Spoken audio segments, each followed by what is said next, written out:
All right, so welcome back to another episode of Off the Gas and On the Mic with Chase Holland. Here today with me is special guest, sponsor, and I would say CrossFit coach, but kind of life coach too, Miss Janice Ferguson. How are you today? I'm good, Chase, and let me just be the first to say, or maybe I'm not the first to say this, you have a really nice radio voice. Thank you. That's definitely a first, but I was surprised. I can hear it loud and clear. Very good. good deal. Very good. People pay big money to have voiceover type stuff from people like your voice. Well, thank you. Well, what all did you get into today? Let's start there. Oh, it's been a long day. Nothing really exciting today. I did train your mom this morning, and she loved me for that. It was not bad. Did you do the workout? I didn't go today. I skipped out today. It wasn't bad. She didn't like some of the dumbbell stuff, but she did it. Your mom is like a real beast. I don't know if your people know that or not about her, but she is like an Energizer bunny, and she's so good at what she does. So Yeah, and it's not that I doubted my mom, but like obviously you were there on Monday, but Yeah. but when we worked out, I was like, my goodness, she's seasoned at this. She's gotten really good. That's the word, seasoned. Your mom is very seasoned at that. Yeah, because I think she probably did all 5 rounds. Yeah. Or did we do 6? It was supposed to be I think, 6, yeah. but I checked out on 3. I was racking all my stuff up while y'all were continuing on. Yeah, so your mom was kind of a highlight of my day. She always is. I meet her at least twice a week. And then I did take my dad to the VA today for some doctor's appointments. So we spent about 3 hours there. So that's why it wasn't very exciting. I didn't get to do too much. I had some personal training, just normal real estate stuff, just normal day. So nothing exciting. I didn't even work out today either. Really? This podcast. Right. This is a workout right now for me. So bless my heart rate. It's only 75, so I'm good. Well, good. We're glad to have you. So let's go through. Where are you from? I mean, I know Okay. where you're from, Yeah, but you for do. people listening, So I am born and raised right here, 10 minutes down from where you live. Lived here my whole life. My dad lived here his whole life. He was born here. His dad bought the farm that we live on in 1930 something probably. I don't know. It's been a while. So every line of my family has been here since the 1800s. So I'm born and raised Mississippi Gulf Coast through and through. right here. Yeah. Yeah. I'm a Williams. I'm married. I'm a Williams, but my second great grandfather came here after the Revolution Really? in the early 1800s. So we've been here a long time. Yeah. This is certainly home. That's interesting. Yeah. I don't even know my I guess it'd be heritage that I well. do. Just ask your mom. I know about one of her lines. I know about her lines. Y'all are so your crowd may enjoy this. It's your mom's side. She has some Walker in her. That's who Ruby is named after. Okay. So that's her grandma on that side, and she's actually descended from. I don't know if any of your people care about Scotland, but it's pretty cool. It's a cool story. There was a really famous battle in Scotland called. Culloden, the Battle of Culloden, and that's where the Jacobites were actually being put out by the House of Tudor, I guess it was, and then the English monarchy was established, and they went through Scotland and were killing all of your people. Really? So your family had to flee to France. The Walker side did, and they were descended from the Bonnie Prince Charlie, so they were royalty. They were Scottish royalty, and they finally made their way to America. And I think it was in Maryland. Don't quote me on that, but your people can look this up. It's called Toping Castle, Toaping, and that was where they built their first home in America. And it was somewhere in the Northeast Maryland area. And somehow, some way, they made their way down to Collins, Mississippi. I think it's Collins is where it was. Yeah. And then your Ruby, your grandmother Ruby, I think she's your great grandmother probably. Yeah. She made her way to Gulfport. So you are descended from Scottish royalty. That's Fun interesting. fact about your family. And the only reason I know that is because I have Walker in my family. I do family genealogy in all my spare time. So when your mom told me she was kin to the Walkers, I was like, oh my gosh, so am I. So I had to try to look it up to see if we were kin. Yeah. Because I'm kin to a lot of people down here from being here for so long.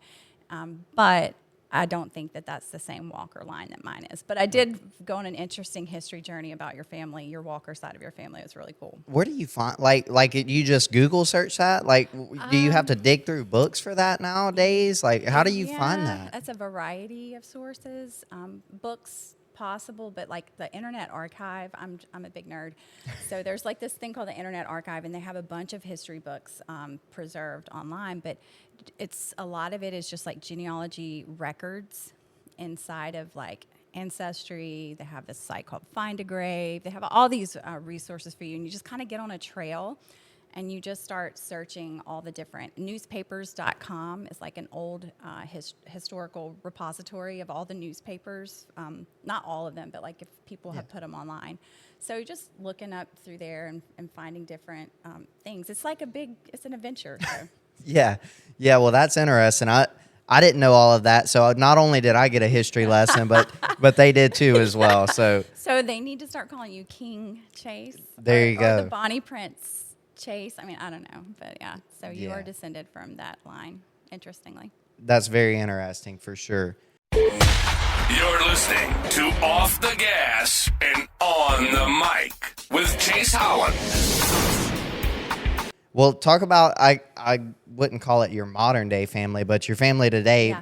What, how many, you've got daughters, correct? I do. I'm married to my husband, Richard, and we've been married for 27 years, I think, or maybe 28. I don't know. We were married in 1998, and we have 2 daughters, Casey, and she's TikTok famous, by the way. I don't know if your crowd would cross over to TikTok and go to food TikTok, but you can go to Casey Ferguson on food TikTok, and you can see her making wings and doing all kinds of crazy stuff.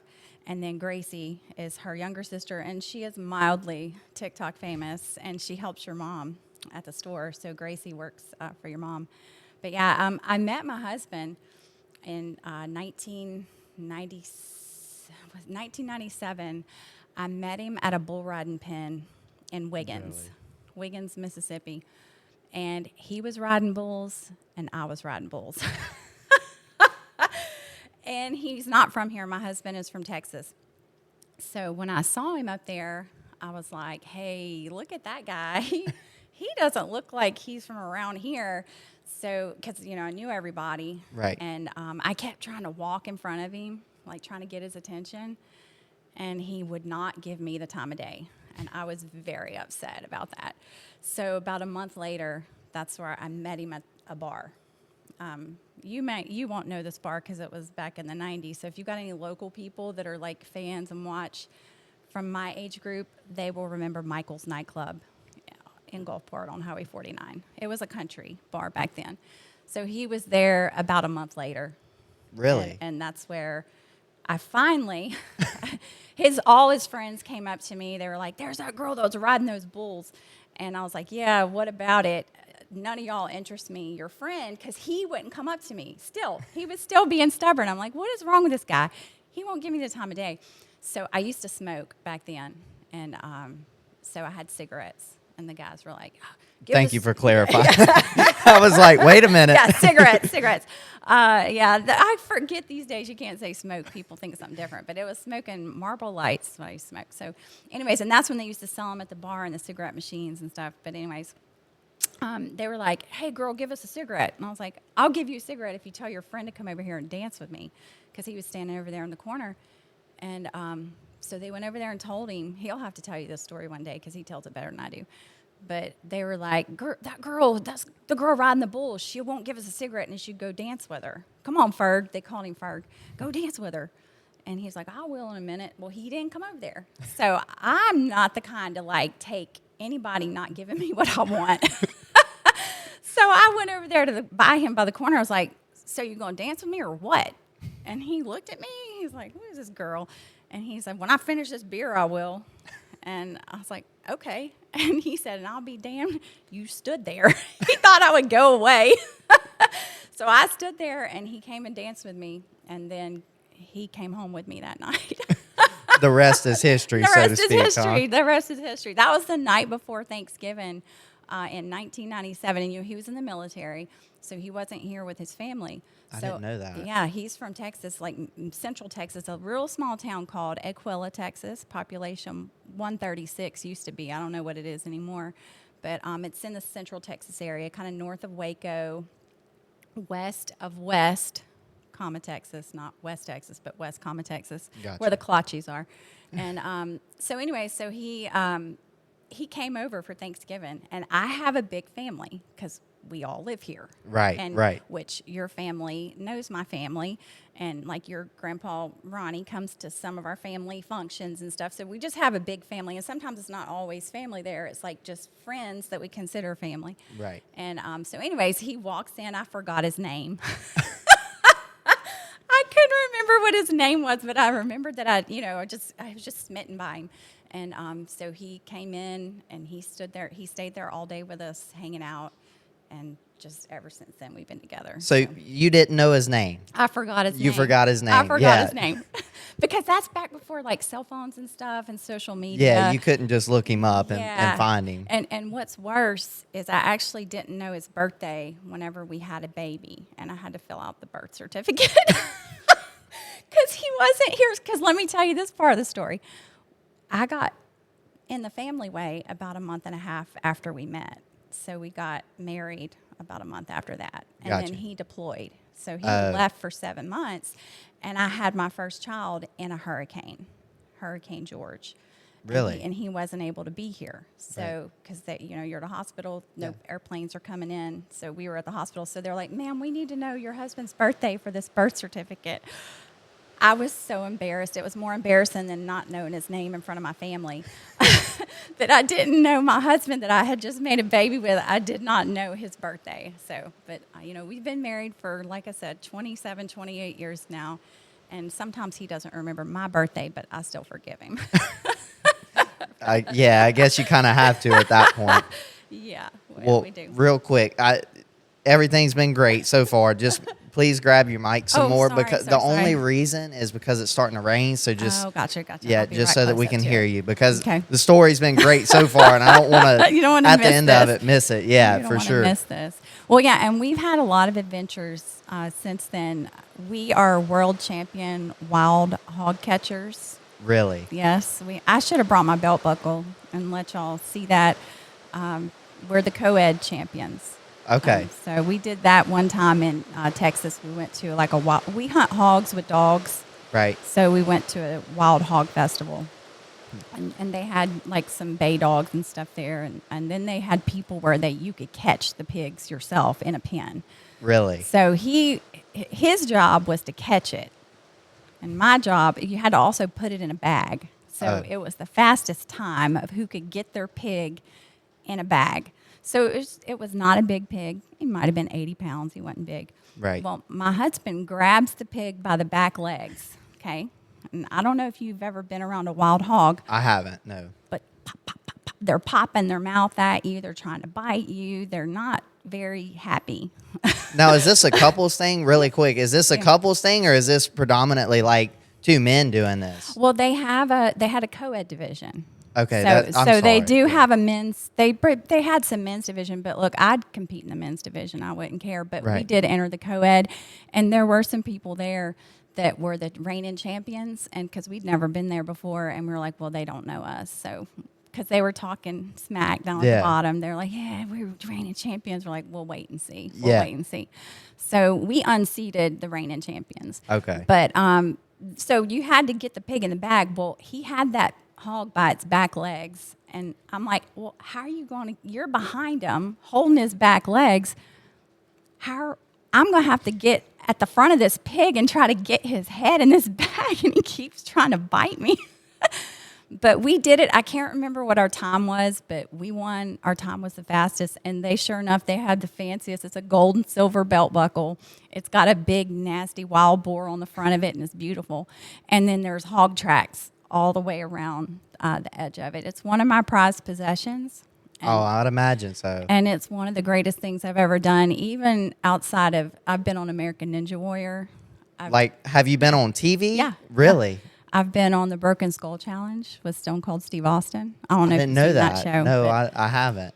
Yeah, so my wild hog catching is probably my favorite thing that I've ever done. So. Well, real quick, and then we'll come back to the wild hog catching. You talk about y'all were riding bulls. Oh, yeah. Who was the better bull rider at that point? Oh, don't. Well, he had a lot more experience with it. So I was just doing it because I thought it look, I like extreme stuff. Right. So I always grew up riding horses, and I ran barrels and did all the rodeo stuff as a, teenager. And I just thought it would be cool to do. Now I can ride a mechanical bull like nobody's business as well. But he was like, you actually look pretty good doing that. I was like, that I looked like I knew what I was doing. Right. I'd never rode a bull. That was the first time I'd ever tried it. So he is probably better. Okay. But that's just because I didn't have as much time. Right. Okay. Yeah. I was just curious if what the answer would be to that one for sure. So as far as the wild hog stuff goes, I was at CrossFit Monday, and you were telling us stories, which I guess I'll have to get him in here to tell us a story. Your people would love him because he tells some good stories, and better than me. Well, you'll have to tell him that we need him in here for sure. So at this point, this is Casey. We had Casey, and then you have Gracie. And then where does the CrossFit and stuff come into it? What have you done? What are you doing before CrossFit? Yeah, I started getting into CrossFit in 2005. So, well, that's when I heard about it the first time. And so, again, I like extreme. Right. So we are MMA fans. And we used to watch like UFC 1, 2, 3, 4, right. Back whenever Tank Abbott would fight, Royce Gracie. And it's like you got a big dude and little dude meeting at the end of the thing. And so they don't do UFC like that anymore. But we used to get a magazine called Real Fighter Magazine. And they had a story about BJ Penn doing CrossFit, something called CrossFit. It was new. This is, before social media, before all that. So that's where I looked it up. And I was like, I saw these people doing, like, these weird, like, this girl, she just kept doing pull-ups. Like, she just kept on. And I was like, geez, how is she doing that? And, most people will look at people doing extreme stuff and say, oh, I could never do that. But I don't ever look at anything extreme. Like, I could drive your race car. I believe it. Yeah, yeah. I don't look at, it might take me a little practice and I won't be good at it. I would try it. Right. I'm not afraid to try it. Yep. So, and that's how I saw CrossFit is like, how could I do that? Not, oh, I could never do that. Right. I really just wanted to experience something that was so outside the norm. And so I just kind of taught it to myself. This was back in, we were living in Texas.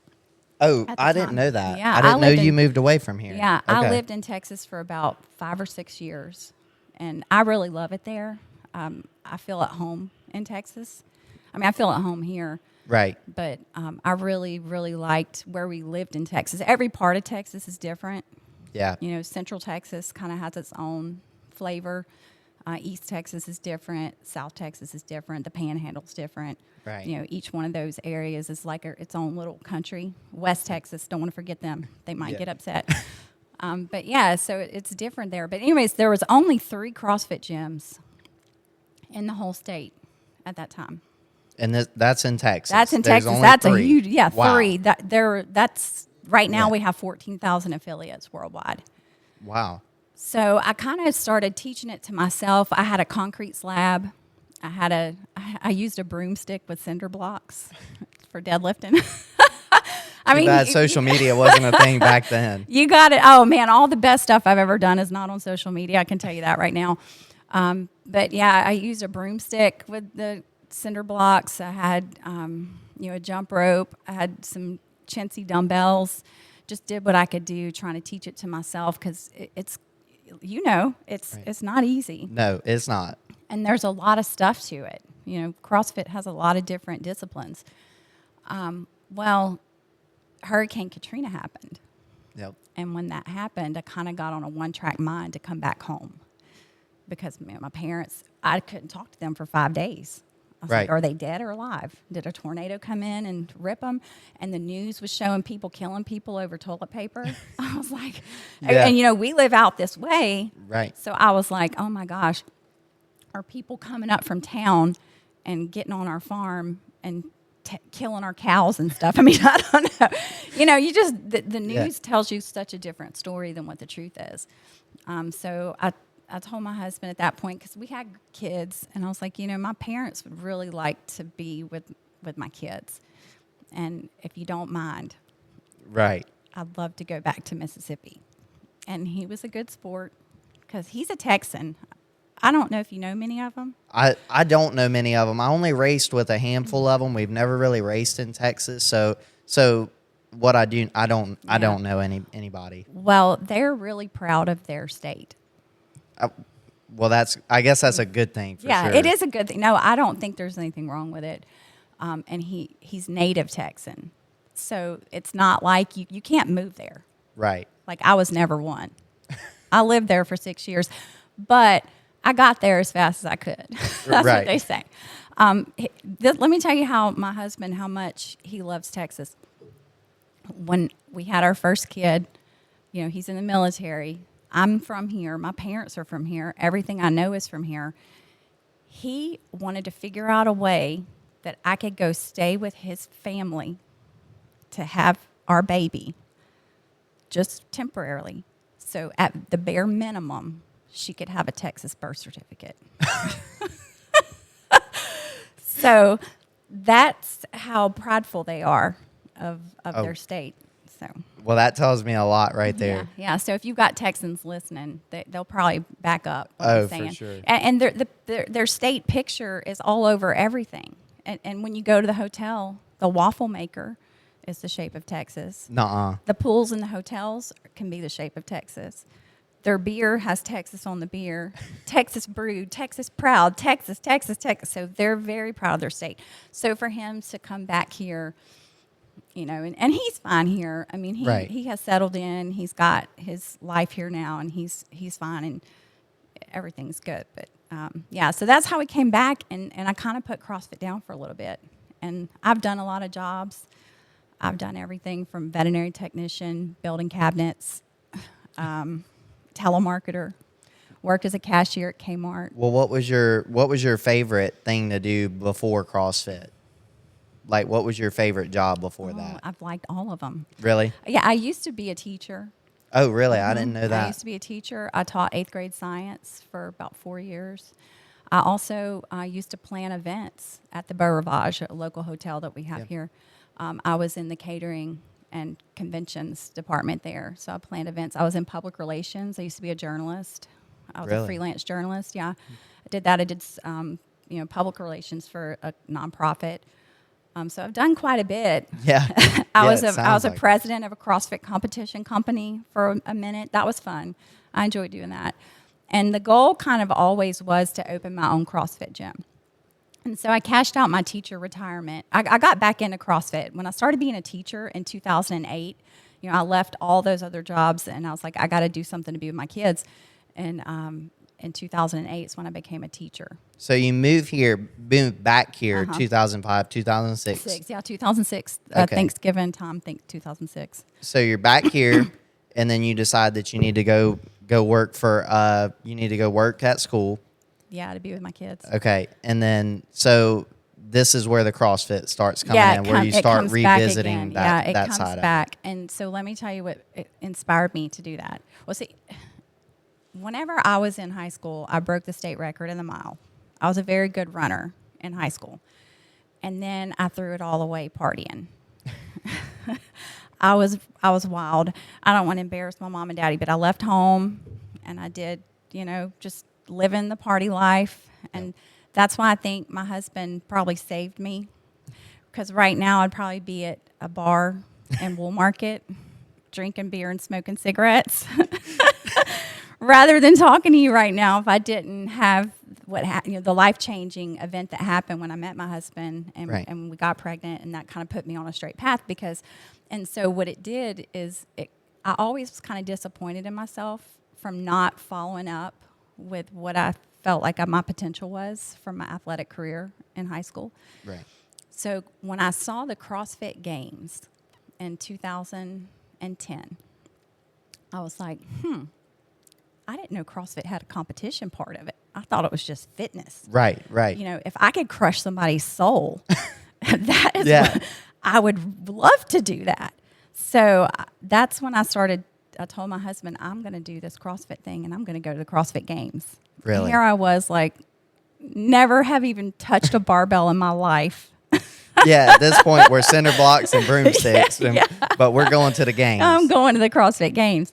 And he's always supported I always tell people he's been married to about 12 different versions of me. And he's been the same steady old Richard this whole time. Mr. Hog Hunter extraordinaire, good provider of the family, very steady. And here I am, let's go do this. So he actually made me take out a life insurance policy on myself, because he was like, you're going to die. Yeah. One of these days doing the stuff you do. Yeah. And I'm not going to be stuck here paying all these bills that you have put me into hawk on. Well, that's interesting. So anyway, we get into the CrossFit stuff, and that's whenever I really decided, you know, I think my kids in school told me this one day, because we would be doing CrossFit stuff in class. Right. I'd make them do like science stuff with fitness and whatever, and they're like, Miss Fergie, why do you spend so much time looking at CrossFit stuff? You should just go open a CrossFit gym. And I was like, I never thought about that. Maybe I should. Yeah. So that was probably like 2010, 2011. 2012, I did qualify for the CrossFit Regionals, which is a stepping stone to get to the CrossFit Games. So I became pretty good at the time. Right, you know, right. These days, I'm not. These people are phenomenal these days. It's just crazy how good they are at CrossFit. But back in 2012, I was decent, and I did make it to regionals. And then in 2012, after I did that, I actually cashed out my teacher retirement, because I'm not afraid to do anything. Right. So I took all that money. It was only $9,000, and I opened a CrossFit gym. Really? Mm-hmm. Is it still in the original location? No. Okay. No, I actually started in a boot camp in my backyard. It was called Fergie's Boot Camp. Really? Yeah. Fergie's Boot Camp. Fergie's Boot Camp. And then my husband got tired of everybody using our bathroom. So he was like, y'all got to get out of here. When I get home from work, I don't want to be dealing with all this stuff, because he doesn't work out. I mean, but he could go run circles around all of us. But I mean, because he works for a living, he's like, I don't need to work out. I work for a living. Yeah. So I moved it to a park, Wool Market walking track. Okay. And then from there, that's when I went to a storage unit. So we had like 700 square feet of space, no running water, and we used a porta potty for a bathroom. That was in 2013. And that was at the walking track? We left the walking track. You left the walking track. Yeah, it's like it just kept growing. It's like, you know, we'd have to rain out because of rain. And I was like, well, I got to get some cover. Right. So that's when we moved to that storage unit. You know where Chester Lamey's is? I don't know. He's got that yellow Corvette across the street from Darrellville High School. He used to have a body shop there. You know the yellow Corvette on the sign? The big yellow Corvette? I do. Yeah. Yep. I was right there. I was in one of those storage units. And so we had no running water and a porta potty, and that porta potty got rank sometimes. They'd forget to change it. But that's why that picture of the porta potty's over our bathroom in the gym right now. So if you ever use the bathroom in the gym, I want you to look up over the toilet, and there's a picture of the porta potty. So we moved to the new building in 2016. Okay. So that now that's kind of where I don't see myself moving from there. I mean, it's got plenty of space. I think some people thought it wouldn't work in Wool Market. It's kind of a weird place to put a gym. But whenever your whole life has been in Wool Market, you make it work. Yeah, I wasn't afraid of it. We actually have a great group of people that's from around there. So yeah, and I guess that's the thing, which, I mean, I'm coming in where it's totally successful, but I mean, I look at it and I'm like, this is the ideal place. Like, you've got the ideal place, everything's going correctly, you know. We bootstrapped it, and the coach and staff that we have there is really good. I mean, I've just had so much luck with having some of the best people around, and we have the best members. So the people that are in our community are just really what makes it, you know. So it's been a lot of fun, and it's been something that's allowed me, like, it's hard to fit in fitness and running a business at the same time and doing all the other responsibilities of life. But the reason I keep it up is because it allows me to be a world champion wild hog catcher. Yeah. That's what keeps you going, huh? It does, because I'm telling you, when you hunt the marshes down here, Right.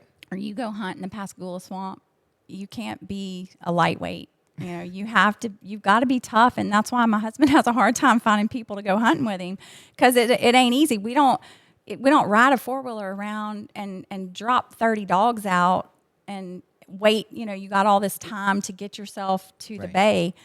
We hunt close to our dogs. We hunt very few dogs, and we're on top of them. They're short range dogs, so it's just you got to be in shape to do stuff like that. So right. Well, that's interesting to me. I didn't know. It's not that I didn't know, but like I've just never really heard of anybody like around us that hunt wild hogs. My uncles did it, have done it, but it's over in Louisiana area and stuff. Yeah, there's a lot of hogs there. So the problem here is we don't have a lot of public land.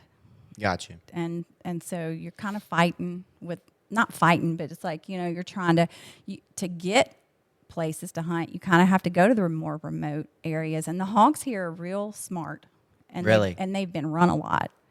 So they don't really stay and bay. Like we used to hunt in Texas. Oh my gosh, there are millions of wild hogs in Texas. All those farms around there, we would just see herds of them crossing the road. Really? Crossing the road. We drop dogs out every night. You'd be catching all you want. Here, when you catch one, especially the way we hunt, we got 2 or 3 dogs on the ground. So when you catch one, it's just real exciting because you're right on top of it the whole time. And they run, so your dogs have to be in shape.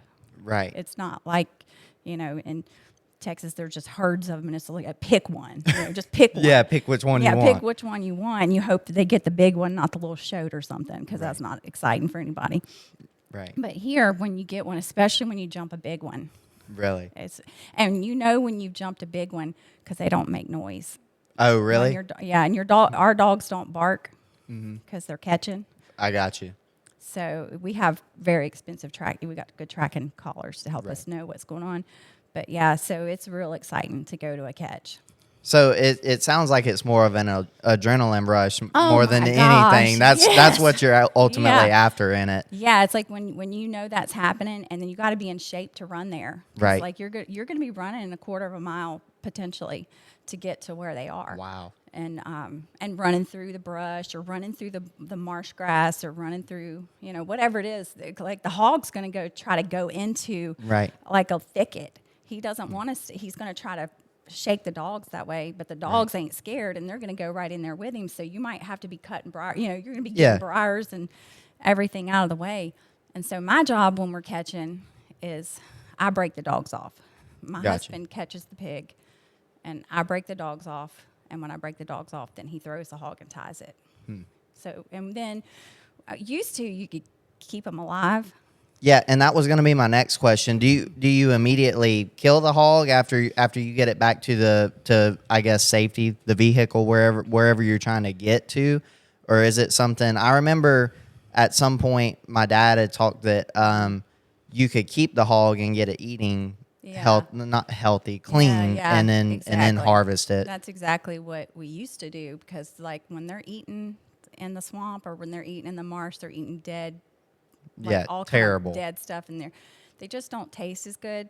So you could bring them home and feed them out on corn and help them taste a little bit better before you kill them. But now the state makes it where you can't transport a live hog.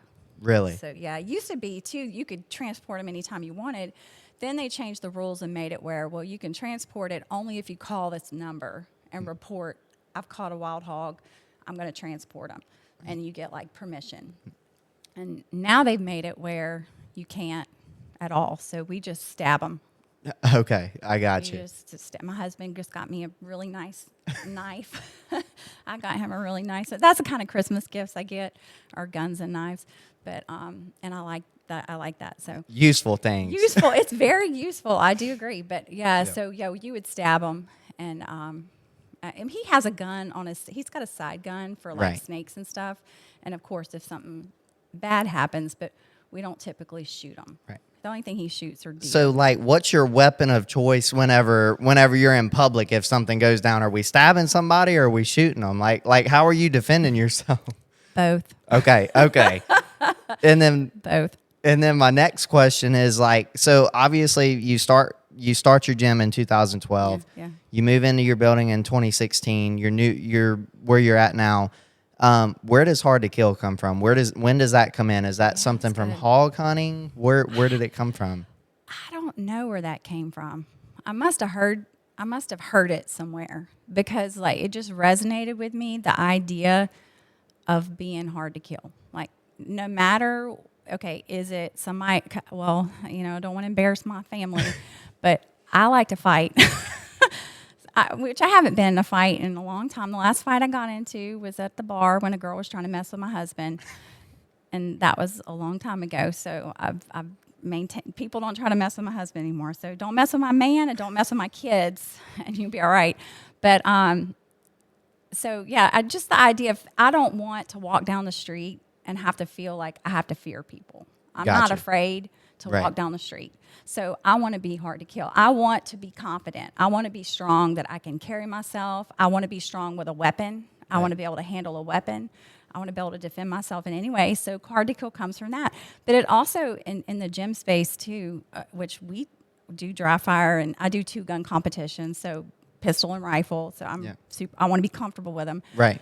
So, but it also goes into the idea of like chronic disease. Okay. Like, I don't want to die from diabetes. I don't want to die from heart disease. So I don't want those things to ravage me or my family. And then the next thing too is like, you just never know when you would be in a situation. Like you hear stories all the time of people getting in the water and they can't get out. Right. They fall down on something and they can't climb out. Yep.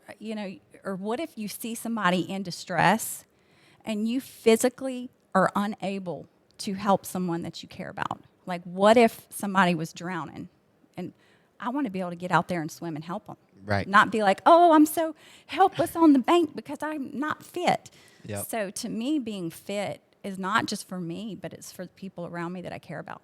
I got So you. being hard to kill kind of just goes in all that. And I have no idea where it came from. I really don't. I just love it. It just resonates. It fits for sure. It fits. Just resonates with everything that I believe in. So Right. Well, so and as long as you've been in the CrossFit business, owning a gym and stuff like that, it is considered a gym. I don't want to. I don't call it. Yeah, I don't call it a box. Some CrossFit people say box. I don't say box. I say gym. So you can call it. Okay. But I call it a gym. So within owning a gym, I'm sure you've seen all kinds of just whatever you name it. You've seen it. What would you say is your biggest pet peeve in the gym, like away from improper form and stuff like that? Like, what is something that, like, if you walk in your gym and you see it happening, what are you like? Ugh. I don't know. Things don't bother me. Really? Like that. I don't care. I mean, if you're not the form stuff. I mean, of course, I want people to move well, but it's for their own good. It's not for my good. I don't. Maybe chalk on the floor. Maybe that might be a good pet peeve. Okay. I mean, it's like, but you can't stop the chalk on the floor. So, I mean, yeah, no pet peeves. I'm pretty even. Don't mess with my husband and don't mess with my kids, and we're good. That's the 2 things. There it is. Yeah, that's my pet peeve. Don't be trying to take my man. Well, first of all, if you could take him, you could have him. But I promise you, they will bring him right back. So I'm the only one made to put up with him. Right. But yeah, no pet peeves in the gym. Okay. I was just curious. Well, then, what's one of the craziest stories? What's something that's happened at the gym that did catch you off guard? Like, what's something that you were like, wow, I never imagined that would happen?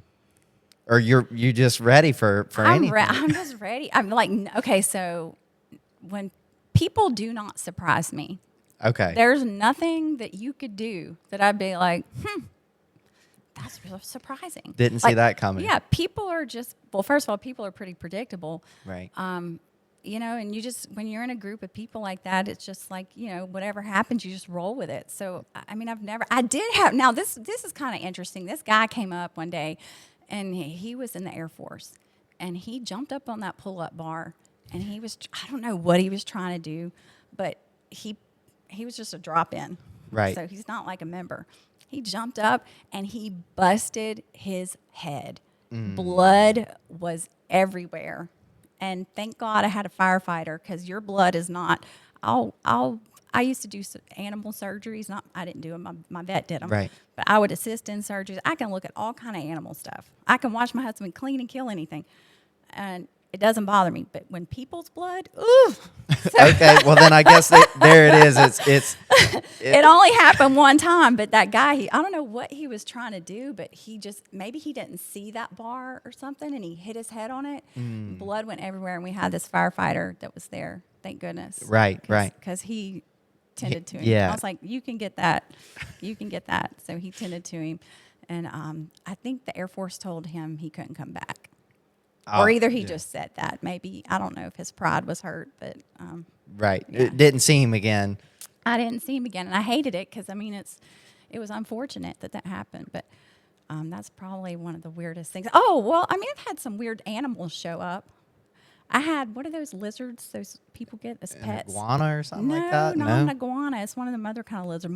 Not a monitor lizard. The dragon thing? Yeah, I forget bearded what they're dragon. called. Some bearded dragon just showed up one day at the gym. Really? So I posted it in Citizens of Wool Market. These lizard people are crazy. Really? They come out the woodworks to try to claim this bearded dragon. I was like, so that was kind of a weird adventure there. Yeah. And y'all got some cats from me before. We did. They're still around. Yeah, those cats came in the gym one day just meowing while everybody was working out, and then your mom, she took them. So that was good. So yeah, all the animals like to draw themselves to the gym for some reason. To the gym. Mm-hmm. Well, what about what's one of your most memorable moments or favorite things about the gym, like your gym specifically? Oh, I don't know. We do. So this is what I like about our gym is that our people are just down to do whatever. So it's like we always sign up for stupid stuff. Right. Like the Sisu iron. What is, I don't know. Tell me what that is. I don't want to, okay, so I don't want to take anything away from a Navy SEAL because I know that what they do is 100 times worse. But if you think about Hell Week for Navy SEALs, right, that's what this event is like. You stay up for, the last one I did, we were up for almost 70 hours. Wow. And they make you do like log PT, beach PT, where you get hit with the waves, and we had to dig a hole in the sand with a boat paddle and put ourselves in it and be buried by it, and we're carrying around it's really hard to explain. Right. We were in California, and we went to so anyways, the question is what I love about the gym is that I have people at the gym that will do this stuff with me. You can call them crazy, but they're down for whatever. They're down to do these types of things with me. So we show up to California for this event. It's outside of Los Angeles, and I've done it 4 times. I've only passed it twice, and Sam did it with me. Okay. The last time it was the long one because it's usually about 30 or 40 hours, so you only have to spend 2 nights up. Right. This one we had to spend almost 3 nights up, and so you don't sleep. We did get 30 minutes of sleep. I slept on Santa Monica Beach for 30 minutes with an emergency blanket on for 30 minutes. Really? Yeah, and it was rough. So, and sorry, I didn't mean to cut you off, but I'm just curious because I love my sleep. I have to get my 6 or 8 hours, but how do you go without sleep for that long? Is it a mental thing? What is it? Just you're falling asleep on your feet some of the time, especially at night. So what you tell yourself is, if I can just make it to daylight. If I could just make it to daylight. Because if you make it to daylight, it's like you get a weird burst of energy. Gotcha. And you don't feel sleepy anymore. And they do things on purpose to try to make you sleepy. Like one time they made us screw our name into a log with 50 screws with a screwdriver. And that took a minute. So you're tired and you're cold. Because most people think California is hot. Well, in May, California can be 40 degrees overnight. Really? Especially where we go up into the mountains. And so you're cold. And then it's just that event is so weird. They made us tie knots one year. They made us and I was so sleepy. Like here you are trying to tie a knot with like strings, and you're just so tired. We had to make fire had to make my own bow, my own drill. Like I had to scavenge for the material to make the fire with. They did let me bring the plank. Right. You can't have a wet plank to make your coal. Like you're I trying got you. to develop your coal to put it into your bird nest to try to make the fire start. They made us make shoes out of a rubber tire and paracord. Really? 1 year. Yeah. We had to do Morse code 1 year. I had to take a test on the history of the town of Monrovia. I had to take a test on the Bones Brigade. I don't know if you know Tony Hawk. I do. Skateboarding? Yep. Yeah. So the Bones Brigade was like a famous skateboarding club. And Okay. They made us memorize like facts about them. We had to take the test, memorize poems. We had to carry a log. And this is why you're tired? Yeah. Okay. This is like, it's like basically just evolution. It's evolution after evolution after evolution, and you don't know what's next. Gotcha. So you just show up and they say, go do this. Really? Okay, I'll do this. Yeah. And you have this long to do this. Okay, so it is on a time Yeah, and slot. there's time hacks throughout the event that if you can't make it, then like one of the time hacks I missed 1 year, we had to run to a Dave & Buster's in town, which was 7 miles one way. And you had to get 200 tickets. So I'm wearing a construction vest and I smell like a pond because I've been in a pond all night. And you've got a backpack, like Right. a 40-pound pack that you're carrying, which we didn't have to carry the pack to the Dave & Buster's. But these people are in here like wondering, what are all these weirdos doing running around here that smell like swamp? And they're trying to get these tickets. Well, I bribed a little kid to give me some of his tickets. Really? I said, I'll give you $20 if you give me them tickets.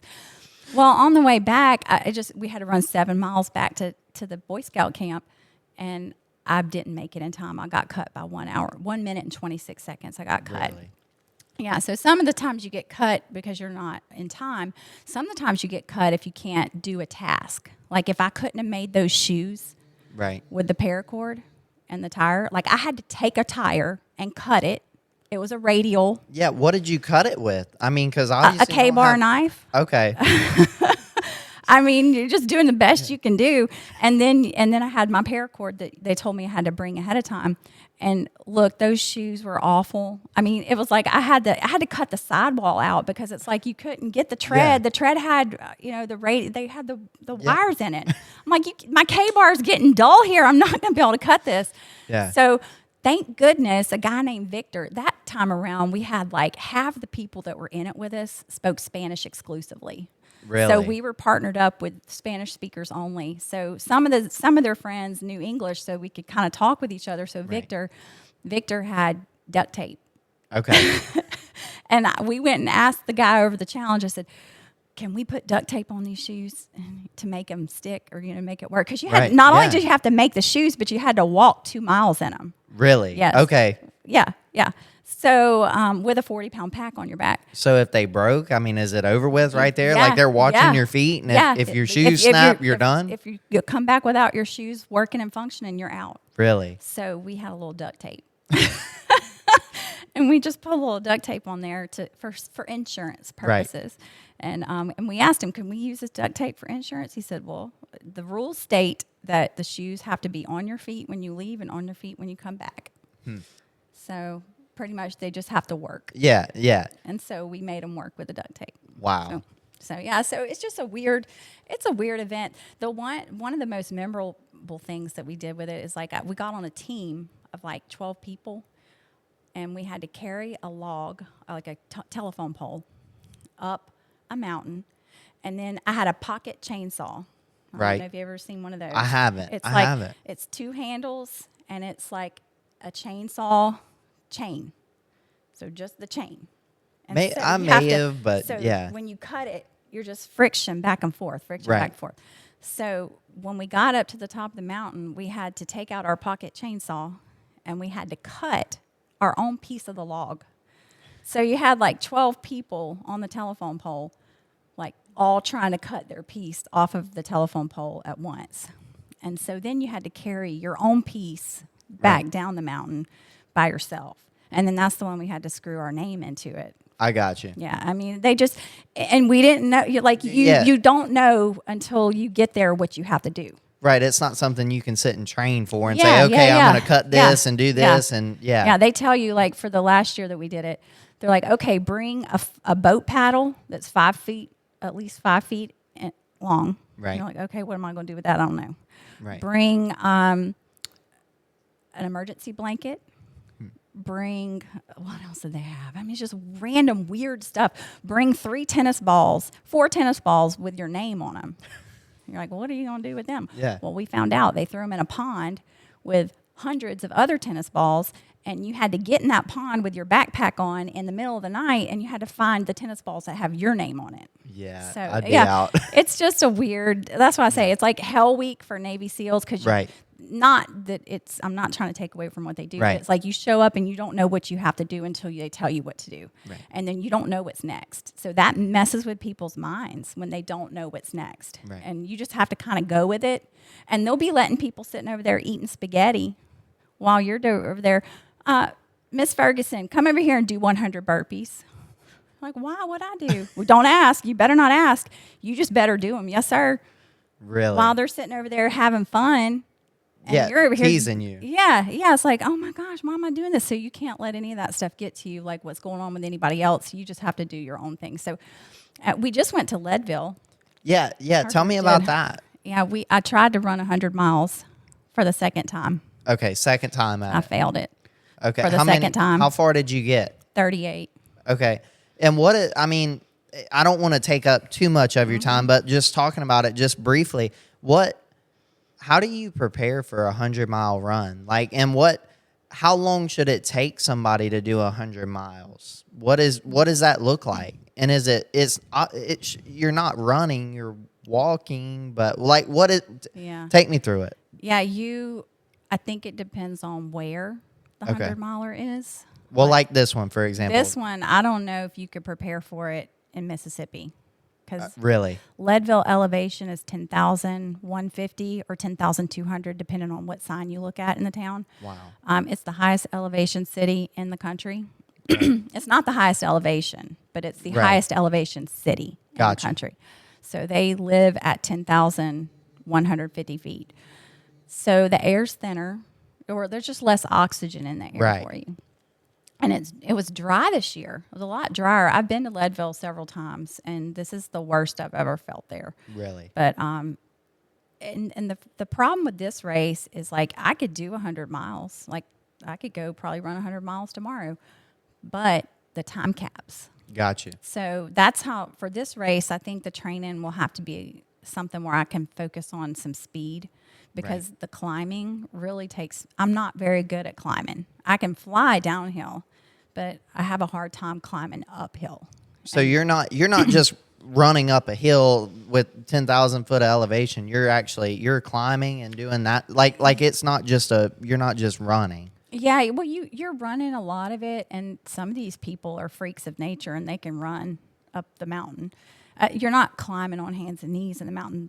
There is a race I do that's like that. It's like a mile of climbing on your hands and knees up a briar patch by Brushy State Prison in Tennessee. It's called the Barkley Fall Classic. It's the hardest. Yeah, it's the hardest 50K. I think one of the hardest 50Ks in the country. And I've done that one, and that one's pretty difficult. And they have time hacks too that are pretty tough. But this Leadville one, it's just, you have to be able to go uphill fast, because some of the uphill portions are pretty long and spread out.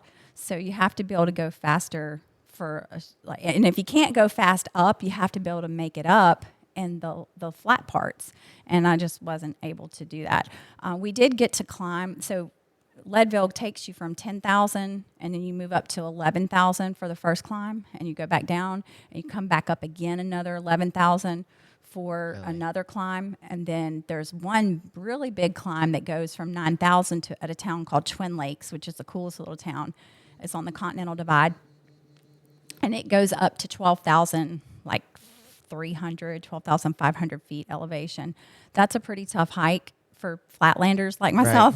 Right. And so we did do that one the next day, and it was nice to be able to do that. Even though I failed at 38 miles, I still had it in me to go climb another, 10, it was a 10-mile round trip, but it's beautiful there. And, I could do a 100-miler. I just want to do that one. Right. That's the one I want to do. I got you. I could go run another one, and I could probably pass it because some of them have cutoffs that are like 40 hours. This one's cutoff is 30 hours. So you have to be prepared to be able to run overnight in probably frigid, below freezing temperatures for some of it. So just depending on the time of the year, you Right. never know what weather's going to do. This year it was really cool. I mean, it was really warmer at Leadville than it had been in the year I tried in 2021. But some people have told me they've done the race on the overnight portions and it was 26 degrees. Wow. That's insane to me. Yeah, so that's why this race is a race I want to do. Like, Right. I want to do 100 milers, but it's like the 100 miles isn't really the challenge to me. Right. It's the terrain, it's the elevation, it's the temperatures, all of those things combined together. Well, so talking like going through that right there, and it's crazy to me. And then you find out more and more that there are way more people like this. But David Goggins, for example, Oh yeah, he's pretty cool. he's on TikTok everywhere, and I watch him, and I'm like, he's untouchable. Nobody's like him. And then I hear that, and I'm like, oh, well, No, there's it's a not- lot of people like him. Right. One of my favorites is is it Chad Wright? You need to follow him too. Really? I love, he did a documentary and like it just resonates. Like their mindset is what makes them so interesting to me. It's not what they do. Right. It's their mindset. So Chad is also a prior Navy SEAL, and there's a race in Tennessee called the Endless Mile, and it's like, or I don't know if it's called the Endless Mile. I have to go back and get you the name of it, but it's basically like, I think it's a 4-mile loop. Really? And they just keep having to do this 4-mile loop. They have an hour to do it, which 4 miles in an hour is for a runner, pretty decent. They come back, they get about 20 minutes to rest. Right. And it's a last man standing type of race. Really? So it's like the race doesn't start until you have like just a few contenders left, really. Right. So, and that's like when he was talking in that documentary, it just resonated with me so much. He was like, I'm waiting for the race to start. He was like on mile 70. And he was like, the race hasn't even started yet because there's like still 30 people in it. Yeah. He's like, none of these people are worthy contenders. Like, he didn't mean it disrespectful. Right. But he's like, I'm waiting until it comes down to me and that person. Right. And that's whenever the race will begin. Because like, people want to strive to do things. I mean, even what you do, I think in your car, we need challenge. Right. We were made to do hard things. We weren't made to be comfortable. Right. We weren't made to just sit back and have everything that we want always handed to us and given to us. We were made to challenge ourselves and do something hard. I had a conversation with a guy like that at the Barkley Fall Classic one year. That's, again, it's a super hard race. It's 30% pass rate. Really? Yeah. Okay. There 500 people sign up, and about 100 and something pass it. Fewer even women, but few women sign up for it. Not a lot of women like to do these weird things like what I like to do. So we don't have as many women in the field that are doing it. But we were talking. He was like from Atlanta. He worked in an office. A lifestyle that you and I don't really understand because we live out in the middle of nowhere, Mississippi. But here he is in a big city in Atlanta. Living that life on a wheel, living in town, probably doesn't see grass very often. And he was like, I don't know why we do stuff like this. And I said, I know why, because you weren't made to sit in an office. Right, exactly. You were made to be outside, doing something with your hands, being productive, making something. Pushing yourself. Yourself. People, our ancestors, they lived hard. Right. And all they had to worry about was living. Yep. I had to eat. I had to protect myself, protect my family, and now we don't have those concerns anymore. And we wonder why we're depressed because we don't do anything worthwhile. Yep. And that's why I think what you do is really cool because you're doing something worthwhile. You're doing something that you enjoy. Same thing for me. I want to do things I enjoy. That's interesting. I guess I haven't really thought about it that way, that obviously everything, I know we all live very sheltered lives is I guess the best way to explain it, but I didn't really comprehend it that way. That back then, everybody was having to, fight, and now we don't have to fight. They had to fight and to we live. wonder what's wrong. Yeah. I mean, hopefully you didn't have to fight your neighbors, but if you did, you did. Yeah. But you did have to fight to live. You had to prepare. Winter was tough. What happens if all your crops died? What happens if all your cattle, your livestock died? I just think about, I know this is like weird and like whatever, but like I think about Civil War times and people down here. I had family who were affected by that, right. and they had to scrape by. They had nothing. Our entire infrastructure was destroyed. Yeah. So they had to try to reinvent themselves and come out of that. I mean, after every period of struggle, we've had hard struggles throughout history of our country and the world. Right. And so here we are so comfortable, and we just don't ever have to think about how important it is to be fit, because what if you don't have those comforts anymore? Right. What happens if you don't have air conditioner?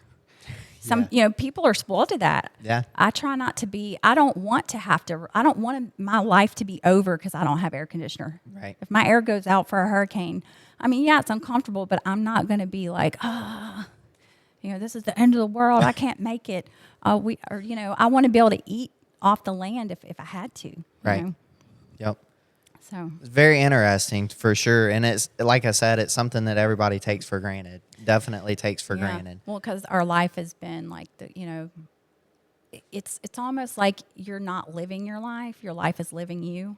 Right. And there's something missing, but you don't know what's missing. A lot of people in this country are so far separated from their ancestors that used to live off the land. Right. That I don't think they have any inclination about it. My daddy still has tools in his shed that his grandpa that was born in 1857 had. Really? So, and he still knows how to use things that his grandpa his daddy was born in 1901. My grandpa was born in 1901. I didn't never meet him because he died before I was born. Right. And he had my dad late. He was 40 something when he had my dad, because my dad was born in 1946. Really? So we still have all these old implements, these old farming implements. My dad knows how to drill a well. Wow. My dad was the first of his family to go to work. Really? Whereas there's my grandpa lived off the land. Right. Right. He was a farmer.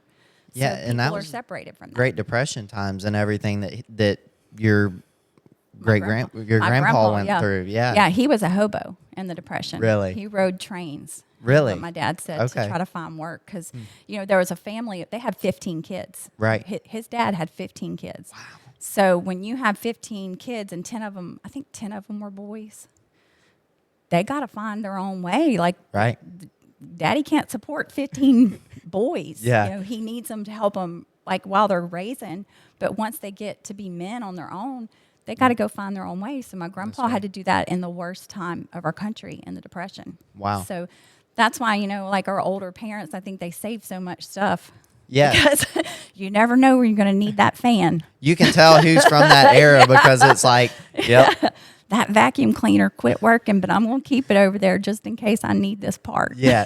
Yeah, we're either going to fix it or we're going to keep it 4 parts. Yeah, exactly. Yeah. It's very interesting for sure. But I think that's why they have things. I look at, my people. I had him on here yesterday or 2 days ago, and just talking about the stuff that he's been through and lived through. And it's like, well, that makes sense for why, you're this way and you do things this way. And, like I said, I just think a lot of people take things for granted nowadays, for sure. Do. You can go down the store and buy it. My daddy would always say, I ain't buying no bottled water. Really? Yeah, to this day, I don't know if he's bought bottled water or not, but he's just like, that beats all I ever seen. People paying for water. It's just a different thought process. And I have that same thought process too. I mean, it's getting harder and harder. The world is changing at a very rapid pace, a lot faster than what it did, the first 20 or so years of my life. And the last 20 or so years of my life, it's like I'm looking up like, whoa, this is like a weird world that we're living in right now. It's certainly different.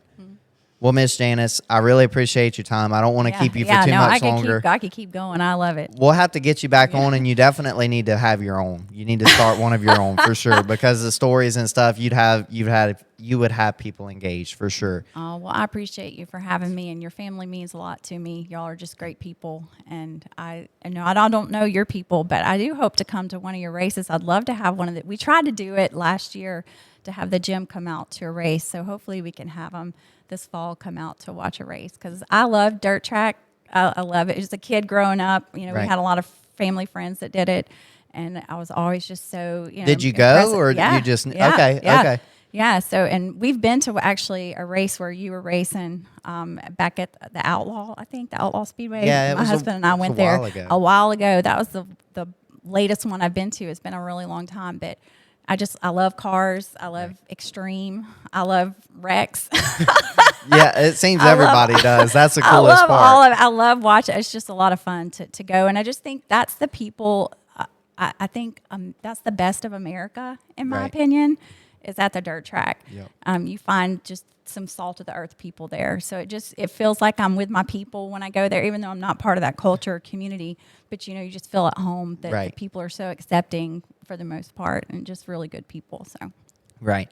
Exactly. Well, yeah, y'all are definitely going to have to come out. We'll have to look at some dates and figure out when's convenient and stuff. Okay. But before I let you go, the final question, and I have to read it off because, like I said, it's hard for me not to mess it up. And there's a disclaimer to it. We understand that everything happens for a reason, and you're meant to be who you are and where you are today. But my question is, if you were to go back to being 21 years old, and the only difference would be you'd have the knowledge and of the things that you do today, is there anything that you would do differently?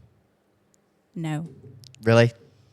No, because I wouldn't, like you mentioned at the front, I wouldn't be sitting here with you. Right.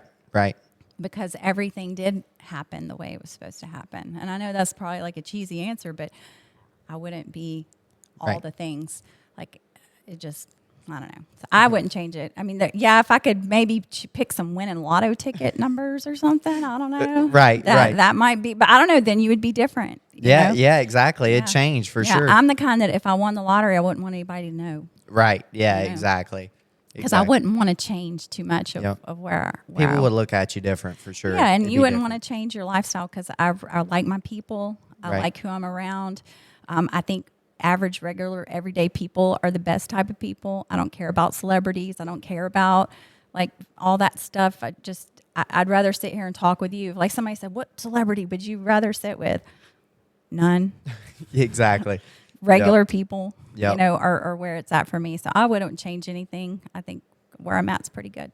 Well, I think that's a great answer. Mm-hmm. Well, again, we appreciate you being on here, and we'll have to get your husband on for sure. Oh, y'all need to. Yeah. He's a hoot. So if I can convince him, he's kind of private, but once you get him going, he won't stop, and he will make you will be rolling on the floor with his stories. Well, yeah, I hope we can get him on here. But again, thank you for being on. We appreciate your time. And we'll see you at the gym. Tomorrow. Yeah, tomorrow. You're listening to Off the Gas and On the Mic with Chase Holland.